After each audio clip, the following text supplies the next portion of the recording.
আজকের ভিডিওতে আমরা জানব সমাজসেবা অধিদপ্তরের প্রধান সহকারী পদের কাজ ও কিছু গুরুত্বপূর্ণ তথ্য। আপনি যদি এই পদে আবেদন করতে চান বা চাকরি পান, তবে আপনাকে প্রতিদিন অফিসে ঠিক কি কি দায়িত্ব পালন করতে হবে, আপনার পদোন্নতি বা প্রমোশন কেমন হবে এবং আপনি মাসে কত টাকা বেতন পাবেন, আজকের ভিডিওতে আমরা এর খুঁটিনাটি সবকিছু একদম সহজ ভাষায় জানব। প্রথমেই জানা যাক এই পদের মূল কাজ বা দায়িত্বগুলো কি কি।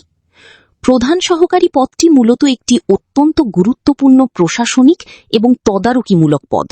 একটি অফিসের অভ্যন্তরীণ চেইন অফ কমান্ড বা কাজের ধারাবাহিকতা বজায় রাখতে এই পদের ভূমিকা অপরিসীম। সহজ কথায়, অফিসের বড় কর্তাদের ঠিক নিচেই ওনার অবস্থান এবং পুরো অফিসের কাজের চাকা সচল রাখতে ওনাকে সবচেয়ে বেশি ভূমিকা রাখতে হয়। প্রথম কাজ হল ফাইল ও নথি ব্যবস্থাপনা। সমাজসেবা অধিদপ্তরের বিভিন্ন উইং বা শাখার যাবতীয় গুরুত্বপূর্ণ ফাইল, চিঠিপত্র এবং সরকারি ডকুমেন্টস সঠিকভাবে রক্ষণাবেক্ষণ করা প্রধান সহকারীর মূল দায়িত্ব।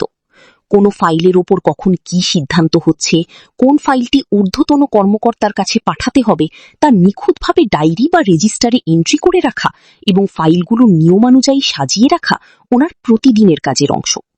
দ্বিতীয় কাজ হল অধীনস্থ কর্মচারীদের তদারকি। একটি অফিসে প্রধান সহকারীর অধীনে সাধারণত কয়েকজন অফিস সহকারী কাম কম্পিউটার মুদ্রাক্ষরিক, ডাটা এন্ট্রি অপারেটর বা অফিস সহায়ক কাজ করেন।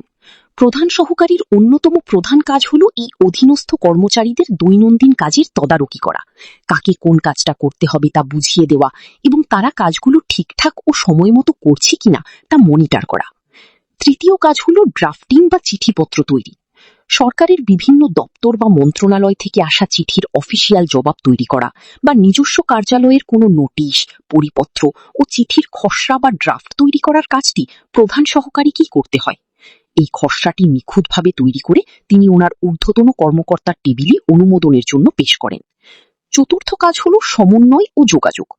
কার্যালয়ের প্রধান বা ঊর্ধ্বতন কর্মকর্তাদের প্রশাসনিক কাজে সরাসরি ডাটা, রিপোর্ট বা তথ্য সরবরাহ করে সাহায্য করা এবং অফিসের বিভিন্ন শাখা ও বাইরের অন্যান্য দপ্তরের মধ্যে অফিসিয়াল যোগাযোগের সমন্বয় সাধন করা এই পদের অন্যতম প্রধান দায়িত্ব। পঞ্চম কাজ হল বাজেট ও হিসাবের প্রাথমিক তদারকি। অনেক সময় অফিসের দৈনন্দিন খরচ, বিভিন্ন বিল ভাউচার পরীক্ষা করা এবং বাজেট সংক্রান্ত প্রাথমিক ফাইলগুলো সাজিয়ে অ্যাকাউন্ট সেকশনে পাঠানোর আগে প্রধান সহকারীকে তা যাচাই বাছাই করতে হয়। এবার জানা যাক এই চাকুরিতে প্রমোশন বা পদোন্নতির সুযোগ কেমন। সমাজসেবা অধিদপ্তরে প্রধান সহকারী হিসেবে যোগ দিলে ক্যারিয়ার গড়ার চমৎকার সুযোগ রয়েছে।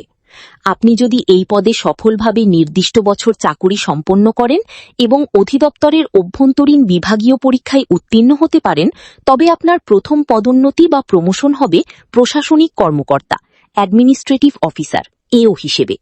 এটি একটি 10ম গ্রেডের দ্বিতীয় শ্রেণীর কর্মকর্তা পদ।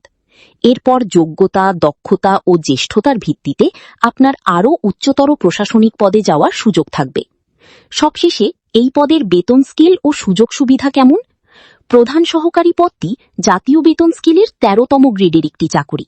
এর মূল বা বেসিক বেতন শুরু হয় 11,000 টাকা থেকে এবং তা সরকারি নিয়ম অনুযায়ী প্রতি বছর বৃদ্ধি পেয়ে সর্বোচ্চ 26,590 টাকা পর্যন্ত হয়। তবে চাকুরিতে যোগদানের পর মূল বেতনের সাথে আপনি সরকারি নিয়ম অনুযায়ী বাড়ি ভাড়া ভাতা, চিকিৎসা ভাতা, যাতায়াত ভাতা এবং সন্তানদের শিক্ষা ভাতা পাবেন। সব মিলিয়ে শুরুতে আপনার মাসিক মোট বেতন দাঁড়াবে জেলা বা বিভাগীয় শহরভেদে প্রায় 17,000 থেকে 18,000 প্লাস টাকা।